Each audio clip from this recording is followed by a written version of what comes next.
बबलू हाथी सुबह सवेरे अकेले वन में टहलने के लिए निकला। वह अपने ही धुन में चला जा रहा था। लगता था उसके दिमाग में कोई उलझन है जिसे वह सुलझाने की कोशिश कर रहा था।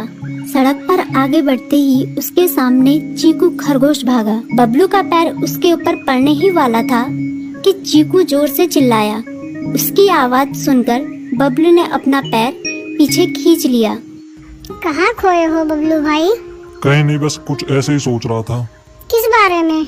तुम जानकर क्या करोगे? शायद मैं तुम्हारी कुछ मदद कर सकूं। तुम तो जानते हो आजकल वन में कितनी चोरियां हो रही हैं, पर चोर का कोई अता पता ही नहीं है।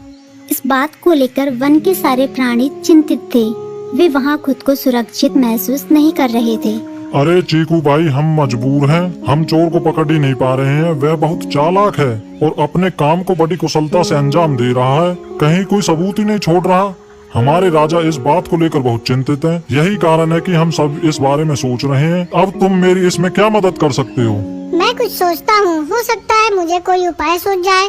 प्रयास करने में कोई हर्ज तो नहीं है। तुम ठीक कहते हो चीकू, लेकिन वन के गुप्तचर भी अभी तक इसका कोई हल नहीं निकाल सके। इतना कहकर वे चुप हो गए। बबलू की बातों ने चीकू को सोचने के लिए मजबूर कर दिया।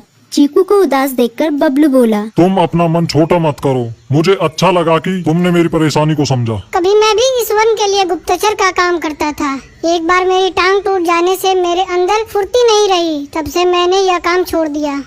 चीकू, तुम चाहो तो यह काम दोबारा कर सकते हो। वन के प्राणी ज्यादातर दिन में भोजन की तलाश करते हैं, वे रात को आराम करते हैं। तुम दिन रात दोनों में ही भोजन की तलाश में निकल सकते हो सकता है रात को तुम्हें कुछ ऐसी बातों का पता चल जाए जो हमारे काम की हो।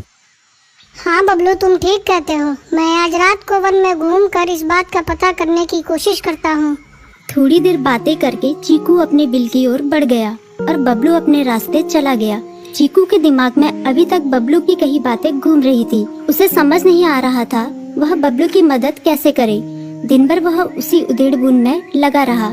शाम होते ही चीकू कुछ सोचने लगा और वह चुपचाप बिल से बाहर निकल आया। चीकू की पत्नी ने देखा तो बोली, इस समय कहाँ जा रहे हो? बाहर खतरा है। खतरा तो सुबह भी रहता है, लेकिन खतरों से डरकर हम भूखे तो नहीं मर सकते। मैं बाहर घूम कर आता हूँ। इतना कहकर चीकू रात को बिल से बाहर निकल आया। कुछ दूर जाकर उसकी नजर बंकू उल्लू पर पड़ी, जो कुछ ही दूरी पर था।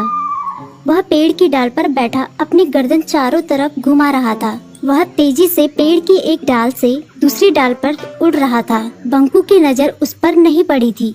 कुछ सोचकर चीकू पेड़ के पीछे से बाहर निकलकर थोड़ी खुली जगह पर आ गया और वहां से बंकू